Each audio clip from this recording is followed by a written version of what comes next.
Ain't playing, man. Real slick. There's only one slick, nigga. You did this beat too soon. Show your face. Show your face, please. With sugar on top.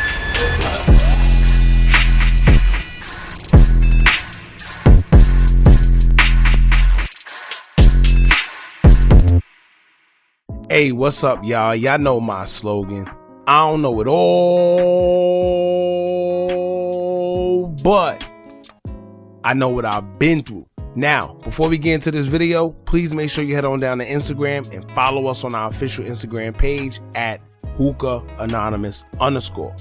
We're able to be a little more explicit, a little more uncensored, and share content freely without running the risk of having our channel terminated. So, once again, make sure you head on down to Instagram and follow us on our official Instagram page at Hookah Anonymous _.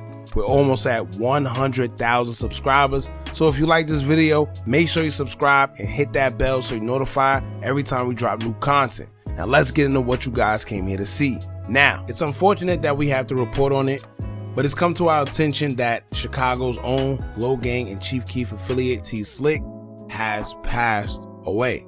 In the beginning of the video, we put a few of the close guys stories from IG on there so you guys could see, but this definitely came out of nowhere. This news been came out since earlier, but I didn't want to post about it until it was confirmed because I myself wasn't too sure. However, once you start seeing people close to him start posting, then you know that it's pretty much true. You know, it's not just the fans telling you or a blog saying it, you know, it's the people that's actually close. And when they start reposting, like I said, it just kind of confirms everything. Now, I was also wondering if Chief Keef was going to post anything about it, but 9 times out of 10, he's not going to post about it now as it just happened. I'm sure somewhere down the line, Chief Keef is definitely going to pay his respect, but just not now. Now, the other crazy part about all this is the fact that T Slick literally just came home from doing a long stretch in prison. If I'm not mistaken, T Slick did about 10 years in prison, came home, and it looks like he was on the right track. You know, as every time we seen him, it looks like he was living his best life, staying out the way. We haven't heard from him violating parole, haven't heard of him getting arrested for anything we know of. It just looked like he was genuinely happy to be home and living his life.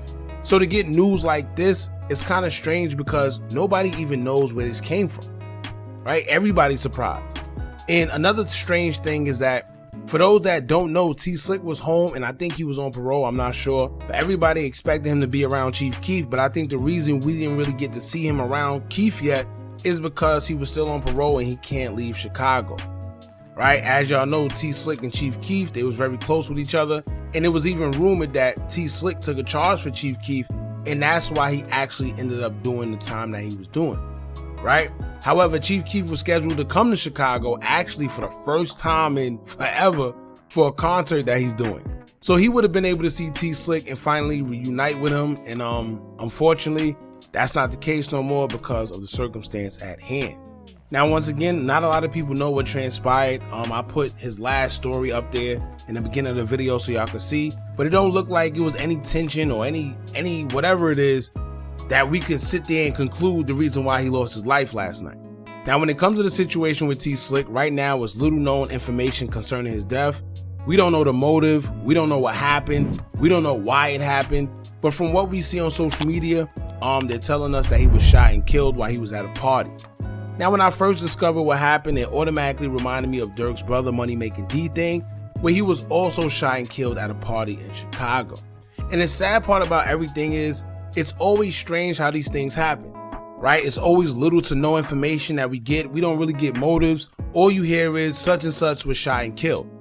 You know, these guys spend their whole lives protecting themselves and being on point, you know, while they in Chicago, and next thing you know, out of nowhere, they lose their life when they finally overcome everything that they actually been through. When they make it out of Chicago, when they do the jail time, when they just escape everything, for some reason they always meet their demise at the end of it all, which is kind of crazy and strange. It's like I left one thing and the next you know, I still end up losing my life while I'm living my life. And like I said, we never really get a clear motive as to why things happen. The worst part is, as soon as we hear that one of these guys was shot and killed, before people even know what actually happened and who was involved, we automatically start blaming each other, right? You start hearing, oh, this one hated on this one. That's at the end of the day, if someone gets shot in the hood, they automatically swear it was one of our own. Now, whether it was or wasn't, at least let things play out where we find out who it was and what happened first. But we're so programmed to believe that we inflict so much harm and danger to each other that automatically we just start blaming each other for stuff, which is crazy. So once again, it's a very unfortunate situation because T Slick was also beginning to rap, and he's one of the few guys from Chicago that pretty much survived the whole Chicago drill scene and got to actually live life outside of all the killing and BS going on. You know, I always tell y'all that a lot of these guys, they don't make it to actually see what life is about. A lot of these guys become a product of their environment, so they start young. And in return to that, they lose their life young. When we heard about the drill culture, a lot of these guys, they lost their life at 13, 14, 15, 16, before they could even be 20 years old.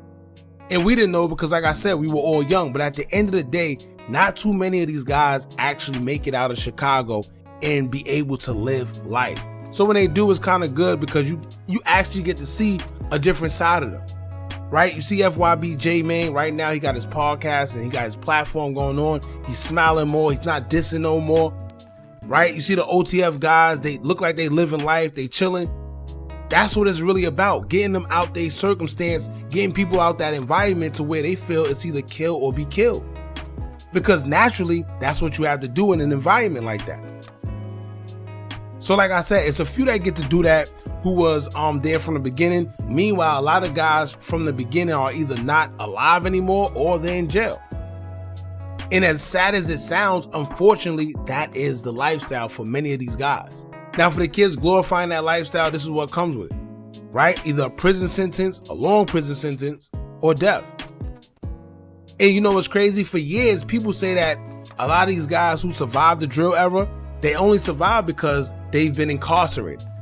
And as crazy as that sounds, as time goes on, more and more, it's beginning to be true, right? For the guys that been in and out of jail or did long prison terms or whatever, for some reason, when they actually get to be out, next you know, they lose their life. So you start to think, well, maybe jail actually saved a lot of these guys. And as crazy as it sounds, it seems true.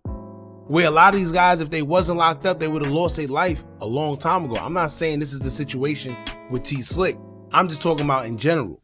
But it's crazy that this man did, what, 10 years? Just to come home and then lose his life.